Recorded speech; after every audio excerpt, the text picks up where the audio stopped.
राज्यातील नगरपालिका नगर परिषदांसाठी 2 डिसेंबरला मतदान प्रक्रिया पार पडल्यानंतर मतदान झालेले हे सगळे ईव्हीएम मशीन त्या ठिकाणी स्ट्रॉंग रूममध्ये ठेवण्यात आलेले आहेत। मात्र काल पेठ वडगावमधील स्ट्रॉंग रूम मध्ये ज्या ठिकाणी हे सगळे ईव्हीएम मशीन्स ठेवलेले आहेत त्या स्ट्रॉंग रूम बाहेर खाजगी इमारतींवर CCTV लावण्यावरून काही काळ वाद आहे तो निर्माण झालेला होता। आपण बघू शकतो पेठ वडगावमधल्या मराठा समाज सांस्कृतिक हॉलमध्ये हे सगळे ईव्हीएम मशीन्स ठेवण्यात आले आहेत। या हॉल बाहेर पोलिसांचा देखील बंदोबस्त एका बाजूला आपल्याला बघायला मिळतोय, तर दुसरीकडे आपण बघितलं तर या स्ट्रॉंग रूमच्या समोर असलेल्या खाजगी इमारतींवर काही उमेदवारांनी त्यांच्या प्रतिनिधींनी CCTV लावलेले होते, ज्याला विरोधी गटाच्या उमेदवारांनी त्यांच्या प्रतिनिधींनी आक्षेप घेतल्यानंतर प्रशासनाने ही CCTV आहेत ते काढून घेतल्याचं आपल्याला बघायला मिळतंय। आणि याच कारणावरून काल या ठिकाणी दोन्ही आघाड्या आमने सामने आल्यामुळे काहीसा वाद आहे तो निर्माण झालेला होता। आणि एकूणच आपण बघितलं तर कालच्या वादानंतर आज देखील हे सगळे काढलेल्या CCTVवरून जे काही उमेदवारांनी त्यांचे प्रतिनिधी आहेत ते आक्रमक असल्याचं बघायला मिळतं। महिला प्रतिनिधी असतील किंवा कार्यकर्ते असतील त्या आजही या ठिकाणी जमल्याचं आपल्याला बघायला मिळतंय। दुसरीकडे जर आपण बघितलं तर एकूणच या राज्यभरामध्ये ज्या पद्धतीनं स्ट्रॉंग रूमच्या बाहेर सुरक्षेचा प्रश्न निर्माण झालेला आहे, त्याचबरोबर काही पक्ष देखील आपली वेगळी व्यवस्था त्या ठिकाणी मांडताना दिसत आहेत आणि त्यातलाच एक भाग म्हणून हे सगळे CCTV आहेत ते या ठिकाणी लावण्यात आले होते। मात्र हे CCTV सध्या काढण्यात आले आहेत। आपल्यासोबत इथले उमेदवार आणि प्रतिनिधी आहेत, बोलूयात। काय सांगाल, काय तुमचं नेमकं म्हणणं होतं, का CCTV लावले? या ठिकाणी 2 डिसेंबर जेव्हा निवडणूक झाली त्याचा निकाल राखून ठेवल्यानंतर निश्चितच 21 दिवसाचा 20 दिवसाचा वेळ आहे आणि या वेळेमध्ये काही होऊ शकतं हे काय मी म्हणत नाही, महाराष्ट्रातली जनता म्हणालेली अलीकडच्या काळातली। त्यामुळे निश्चितपणानं संशय आहे आणि संशयाचं प्रशासन जरी चांगलं काम करत असलं तरी मनात कुठली शंका नसावी म्हणून आमच्या वैयक्तिक खाजगी मिळकतीवर आम्ही CCTV लावलेले आहेत। त्याच्यामध्ये काय कुणाला ऑब्जेक्शन असायची गरज नाही, परंतु इथं CCTV का लावले मला वाटते उलट अजून 4 लावा इकडं तिकडं असं म्हणायला पाहिजे।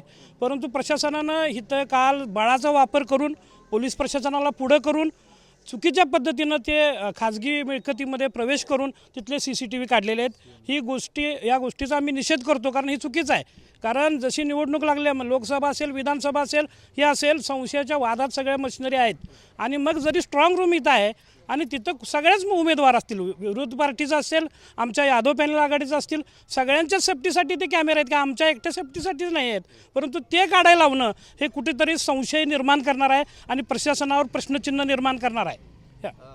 ज्यांच्या तक्रारीवरून हे सगळे CCTV काढण्यात आले किंवा ज्यांनी या सगळ्या खाजगी इमारतींवर CCTV लावायला विरोध केलेला होता ते उमेदवार किंवा त्यांचे प्रतिनिधी देखील आपल्यासोबत आहेत, बोलूयात त्यांच्याशी। काय तुमचं नेमकं म्हणतो, तुमचा आक्षेप नेमका काय? सांग अभय। नमस्कार, मी डॉक्टर अभय, वार्ड नंबर 7चा प्रतिनिधी आहे, उमेदवार आहे।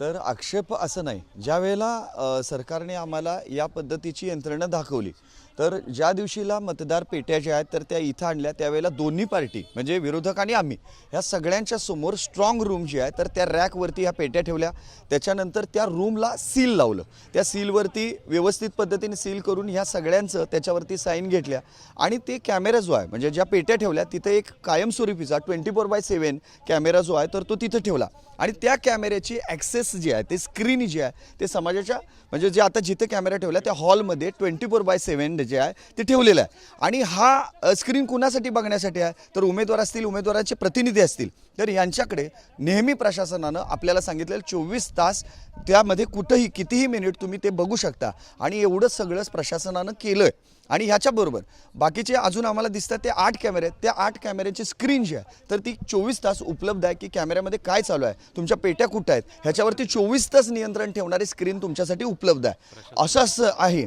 त्याच्याबरोबर बाहेर त्याच्या पोलिसांचा कडा आहे, त्याच्या आतमध्ये एक लोखंडी ग्रिल आहे आणि हे सगळं असं असताना एका रूममध्ये हे पॅक आहे, त्या रूमला सील आहे, त्या रूममध्ये पुन्हा 24 तासाचा कॅमेरा आहे। मग एवढी सगळी कडक सुरक्षा यंत्रणा असताना सुद्धा रस्त्याच्या बाहेर पुन्हा नव्याने जवळजवळ 1 2 3 4 5 4 ते 5 कॅमेरे जे आहेत ते तिकडे 5 कॅमेरे जे आहेत ते पुन्हा लावण्यात आले।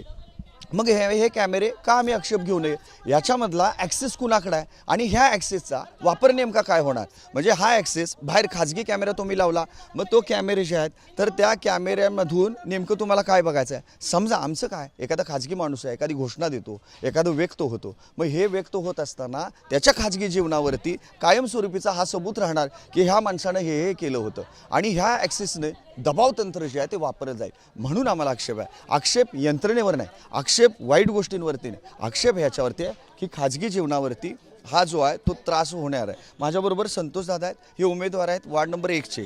थोडंसं तर पाहिलं आपण कशा पद्धतीनं या ठिकाणी हे सगळं वातावरण आपल्याला बघायला मिळतं. एका बाजूला काल जरी प्रशासनानं खाजगी इमारतींवर लावलेले CCTV आक्षेपानंतर काढून घेतले असले तरी या सगळ्यावरून वातावरण अजूनही तापल्याचं बघायला मिळतं. हे CCTV पुन्हा एकदा बसवले जावेत अशा पद्धतीची मागणी एका बाजूला एक उमेदवार करताना बघायला मिळतं. तर दुसऱ्या बाजूला या सगळ्या खाजगी इमारतींवरील CCTVमुळं नागरिकांच्या खाजगी आयुष्यावर परिणाम होणार आहे आणि त्यामुळे हे CCTV नकोत अशा पद्धतीची भूमिका देखील आक्षेप घेणारे उमेदवारांनी त्यांचे कार्यकर्ते व्यक्त करताना बघायला मिळत आहेत. जर्नलिस्ट सुनील काटकरचं भूषण पाटील, TV9 मराठी, पेठवडगाव, कोल्हापूर.